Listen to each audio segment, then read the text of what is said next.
അല്ല, ഞാനെന്തിനാ മറ്റുള്ളവരോട് മത്സരിച്ച് എന്റെ വീട്ടിലെ ഭക്ഷണം കഴിക്കാതിരിക്കുന്നത്? അതെ അതെ.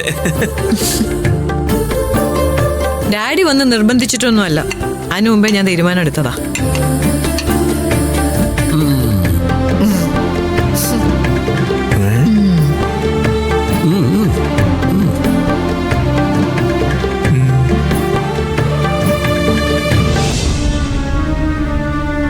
മോളെ സമാധാനമായി. പത്മ മേഡം കഴിക്കാനെത്തി.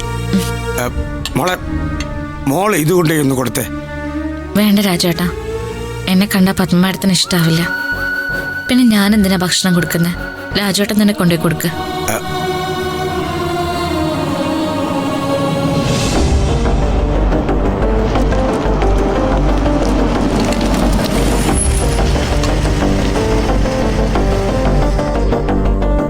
പത്മ, സൂര്യ വരുന്നുണ്ട്.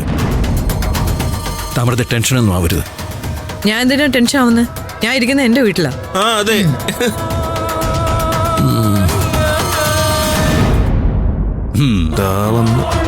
അതിങ്ങടുത്ത്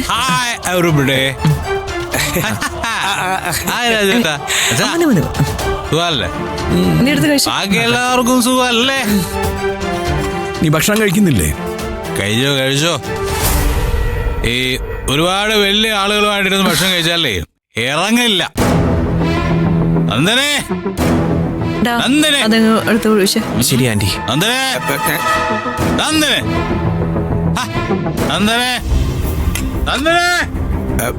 മോളെ സൂര്യ സാർ വിളിക്കുന്നു. ഞാൻ കേട്ടു. ഞാൻ അങ്ങോട്ട് പോകുന്നില്ല രാജേട്ടാ. മോളെ പോ മോളെ. മോളെ അങ്ങോട്ട് പൊക്കോ, അല്ലെങ്കിൽ ബഹളം ഉണ്ടാക്കും. പോ.